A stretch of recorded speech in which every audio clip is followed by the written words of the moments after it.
Биыл оңтүстік Қазақстан облысында оқу жылын 31.288 оқушы тамамдады. Яғни 1022 мектепте соңғы қоңырау үні сыңғырлап, түлектермен салтанатты түрде қоштасты. Осылайша бітірушілерге барынша құрмет көрсетті. Облыс әкімі Бейбіт Атамқұлов та түлектерге ақ жол тілемекке Назарбаев зияткерлік мектебіне барды. Осыдан 3 жыл бұрын есігін айқара ашқан Назарбаев зияткерлік мектебі осымен екінші рет түлектер толқынын ұясынан ұшырды. Яғни биыл 129 түлек қанат қағып үлкен өмірге қадам басты. Шәкірттер үшін айтулы маңызы зор сәтті облыс әкімі Бейбіт Атамқұлов арнайы келіп бөлісті.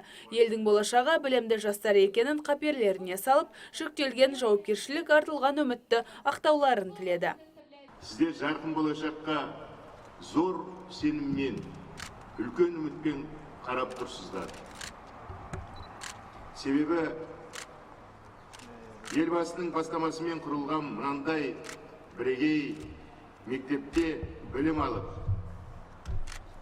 кемел болашаққа қадам басу, үлкен бақыт, зор мүмкіндік. Сіздер елбасы армандаған мәңгілік болашақтың бүгінгі жас құрушылары екендеріңізді еш уақытта естен шығармаңыздар. Жас түлектердің көздері қуаныштан балбұл жайнағанымен жанарлары қимастықтан жасаурады.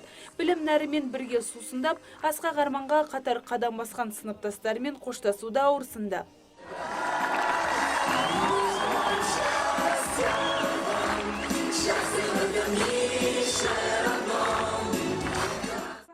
Биыл өңір оқушылары халықаралық олимпиадалар мен ғылыми жобалар байқауларында бақ сынады. Яғни облыс намысын қорғаған 91 шәкірттің 38-і жүлделі орынға ілікті. Жеңімпаздары ұлттық бірыңғай тестілеуден босатылды. Олардың қатарында Назарбаев зияткерлік мектебінің түлектері де бар. Осы мектепке алғаш түскен кезіміз барлығымыз өте кішкентай едік, барлығына былай жан-жағымызға қарап өте алғашқы сезімдердің бірі еді. Ал қазір болсақ, осы мектепті бітіріп азамат болып шығып жатырмын. Сол үшін мен өте қатты қуаныштымын.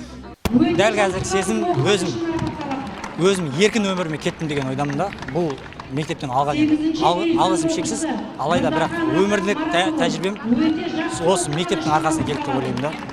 Енді мен алға қарай қадамым осы мектептің арқасында нық болатынына өзім нақты сенімдімін.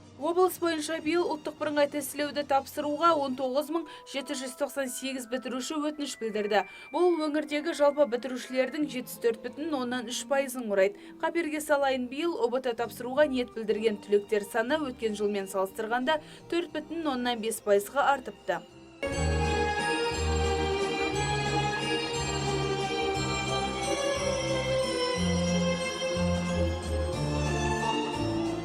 Таңшолпан Шамбай, Әділ Самаликов, Сұлтан Бақчанұлы, ТВК телеарнасы.